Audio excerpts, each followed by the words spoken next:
At least 13 children were kidnapped by him, but the real number could be 40. He didn't kill anyone, but what he did haunted his victims for life. And the scariest thing, he still lived among everyone, disguised as a father, a neighbor, a philanthropist. I'm Detective Johnny, specializing in reopening history's most mysterious and chilling cases. And this is the journey to track down Edward Pinell, a perverted devil hiding behind a mask, a case that made an entire island live in fear for 13 years. From 1957 to 1970, an invisible shadow began to fall over the island of Jersey, once known as a peaceful paradise in the heart of the English Sea. But that tranquility was quickly torn apart by a dark force no one had ever truly understood. He didn't kill anyone, but what he left behind was even more haunting than death. His victims, surviving in panic, disappearing into the stormy night and returning with terrified eyes, unable to utter a word. He wore a rubber mask, cold and emotionless, like the nightmares themselves. He had steel claws, sharp as razors, leaving marks on the skin like a warning. And he always appeared on stormy nights, when the howling wind drowned out every cry for help. The people only knew him by one name, the Beast of Jersey. For over a decade, it was believed that at least 13 children were victims of the Beast of Jersey, but only 7 incidents were officially recorded by the police, with enough evidence, testimonies, and clear details to be included in the files. The remaining victims were either too scared to speak out, or no one believed their stories, or had vanished forever into the darkness, never to be mentioned again. And below are the 7 most prominent stories, the incidents that left the deepest mark on the unsuccessful investigation, along with the pervasive fear that engulfed the entire island. In 1957, the first victim was just 11 years old. She lived with her mother in an old wooden house, isolated on the edge of Jersey Island, where tall pine trees reached up as if to cover the sky, and every wave crashing against the rocky shore sounded like whispers from the depths. That night, rain poured down, tearing at the tin roof, and lightning exploded in the pitch-black sky. The wind howled through the gaps in the doors, rattling the window panes. Then suddenly, a bang echoed. The bedroom window flew open. Her mother awoke from a heavy dream. A bad premonition made her leap out of bed, heart pounding, running barefoot down the dark hallway. The child's room was wide open, the bed empty. Her daughter had vanished. There were no screams, not a single footprint on the wet wooden floor, no signs of forced entry. There was no sound at all, except for the rain, the wind, and a terrifying, suffocating silence. The police were called immediately that night, searching the entire forest behind the house, but to no avail. All traces vanished in the rain. But then, a few hours later, when it was still not yet light, the mother heard a faint knock at the door. The girl had returned. Her small body was soaking wet, tangled hair matted to her pale face. She couldn't say anything, eyes wide open, as if staring into an unvanished nightmare. Then suddenly, she whispered, her voice fragmented, trembling, a rubber mask, and a distorted whispering voice, like it came from underground. The police couldn't find any reasonable explanation. No one knew where the girl had been, what had happened, or why every trace was wiped clean. The people were abuzz. Rumors spread like wildfire.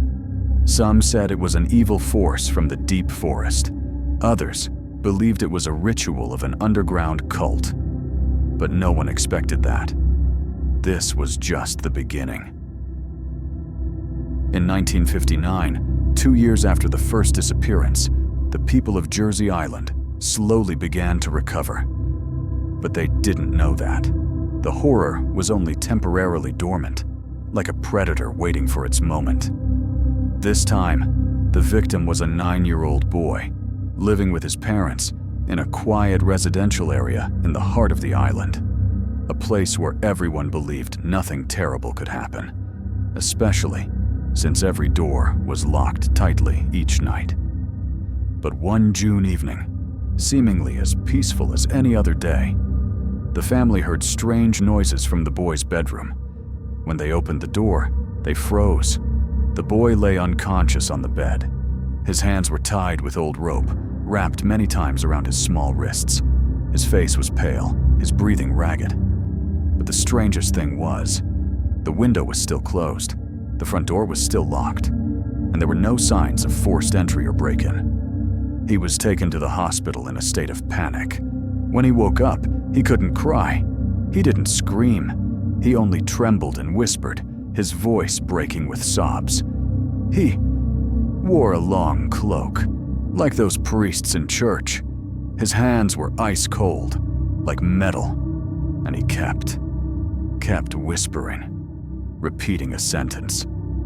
The boy looked up at the ceiling, his eyes still seemingly trapped in the nightmare, then softly repeated the phrase, "God wants me to cleanse you." That sentence, chilling, horrifying, and distorted, haunted investigators for many years to come.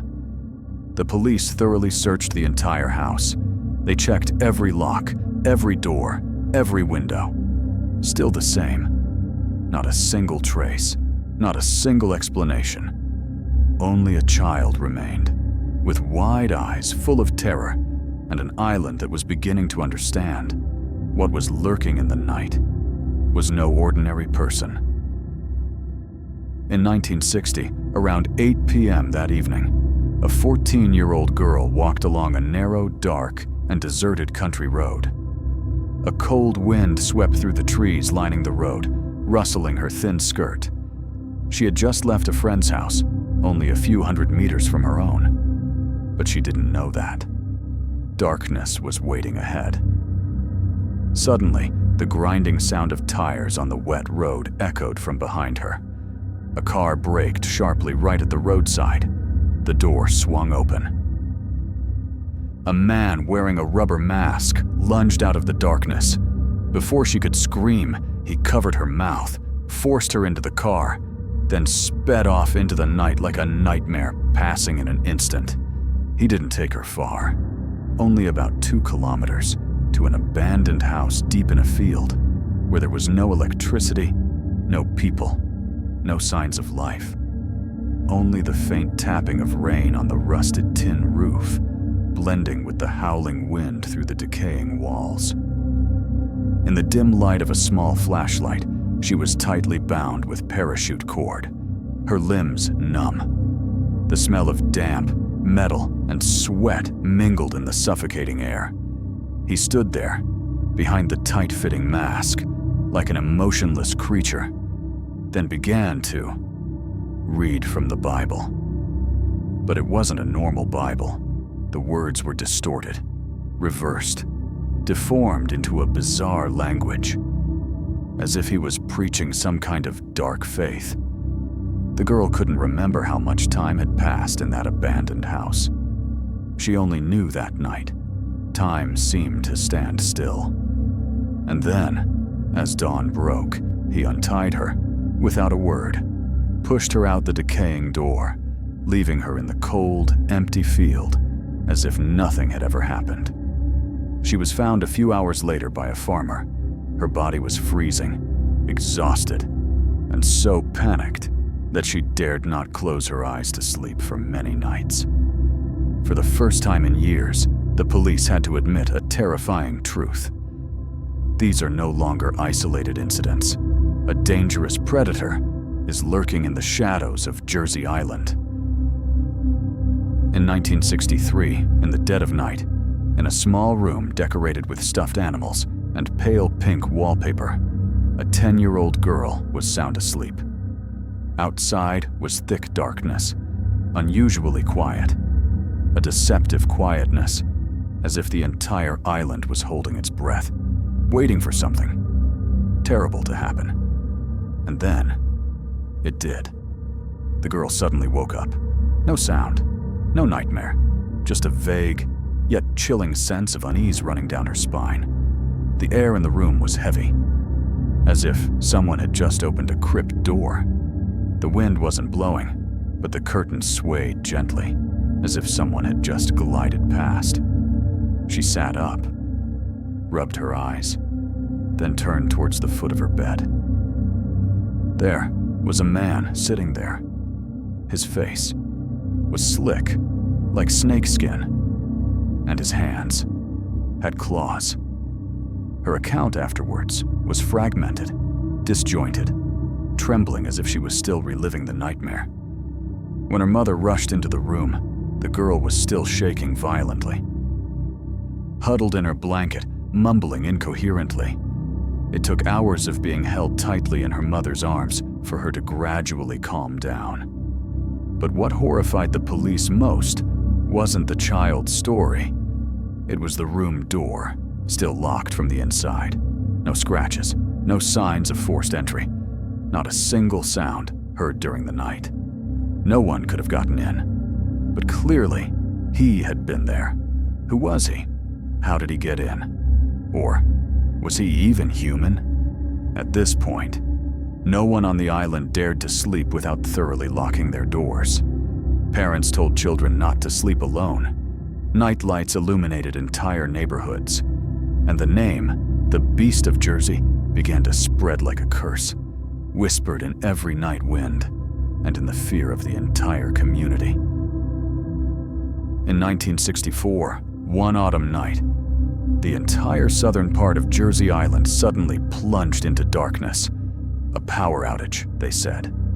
But for those who were still awake, it was a silent nightmare.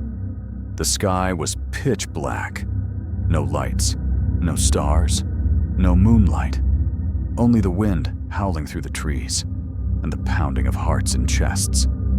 In a small house at the edge of the forest, a 13-year-old boy was fast asleep. Until a bone-chilling gust of air, like from a crypt, blew through the window, startling him awake. Before he could scream, a strange hand clamped over his mouth, stifling any cry for help. A black cloth covered his head. His hands were tied. Everything plunged into darkness, completely.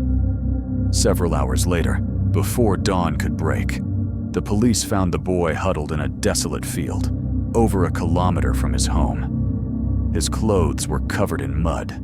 No physical injuries. But his eyes were empty. His mind was so panicked that he couldn't form a coherent sentence. It took nearly half a day for him to utter a few words. He never spoke loudly. He just whispered, like he was performing a ritual. There was no longer any doubt. The beast wasn't just kidnapping. He was carrying out a series of dark rituals, repeated with each child. No one knew his true purpose. But this time, the fear was no longer about physical wounds. It had reached a deeper level, where the soul was violated, where innocence was twisted by some force, dark and calculating. In 1968, the haunting no longer lurked in the shadows. It stepped into the light, brazen and defiant.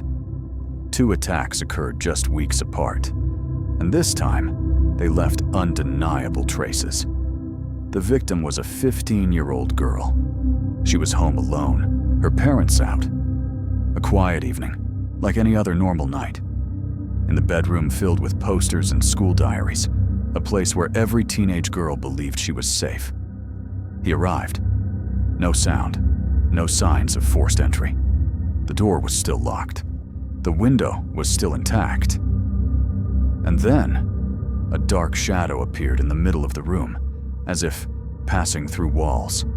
A figure wearing a rubber mask, silent, cold, and very real. She didn't have time to scream, no time to resist. She only knew her body was pinned down, her hands squeezed tightly, and her breath seemed to be sucked from her lungs. When her parents returned, they found their daughter huddled in a corner, her entire body trembling. She didn't cry. She didn't scream. She only whispered a phrase unconsciously. "He is not human. He walked through walls, like a masked ghost."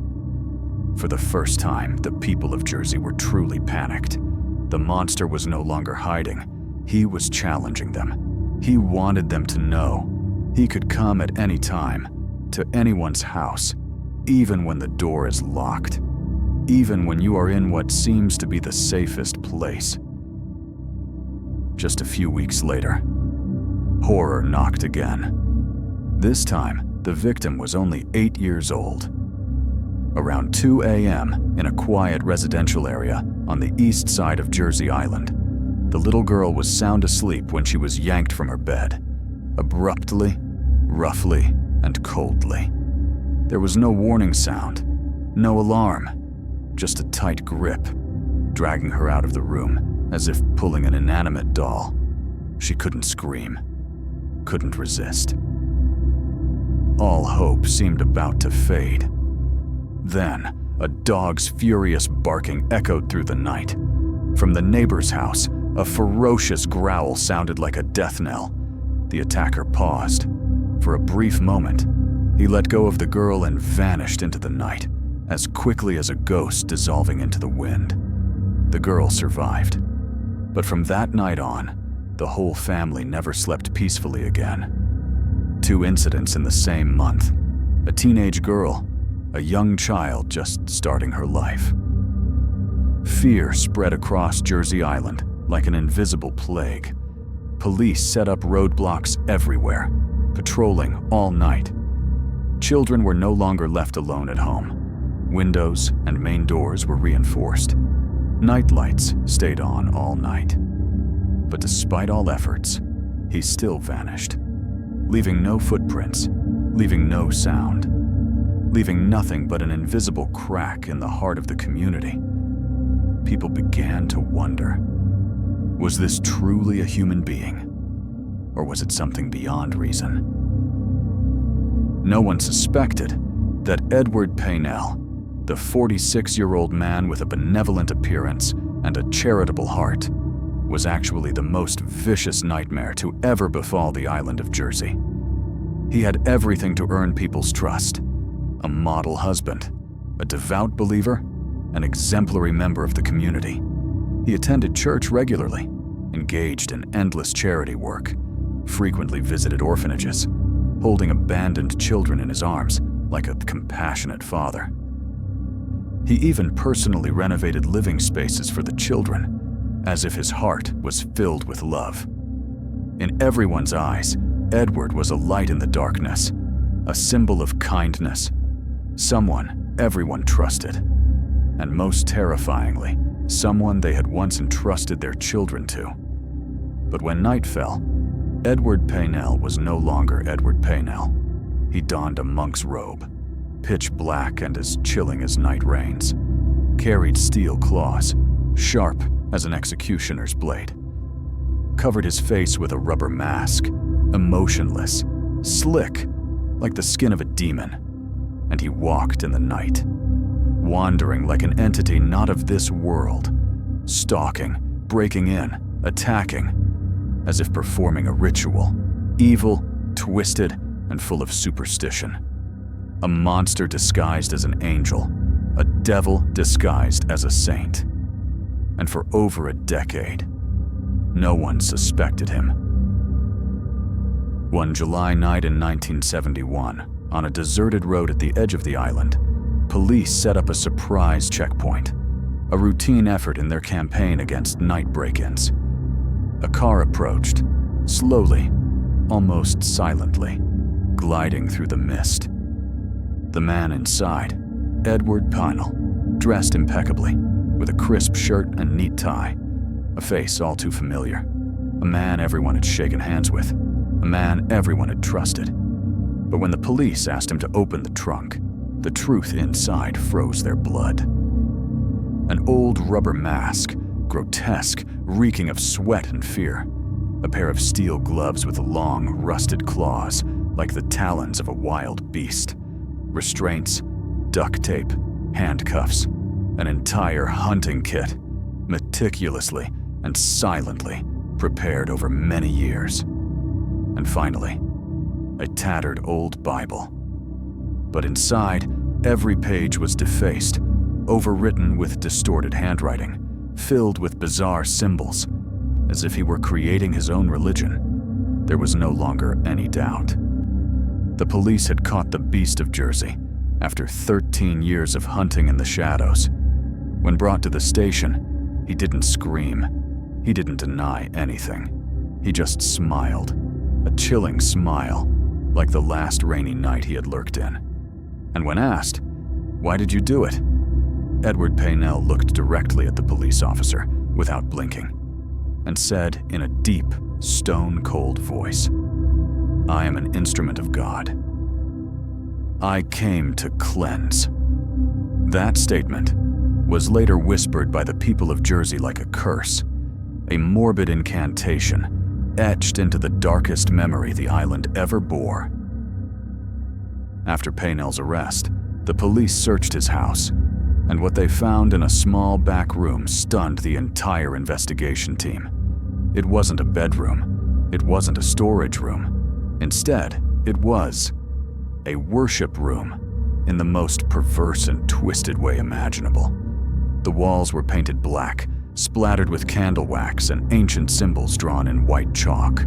Spirals, demon eyes, goat heads, inverted crosses.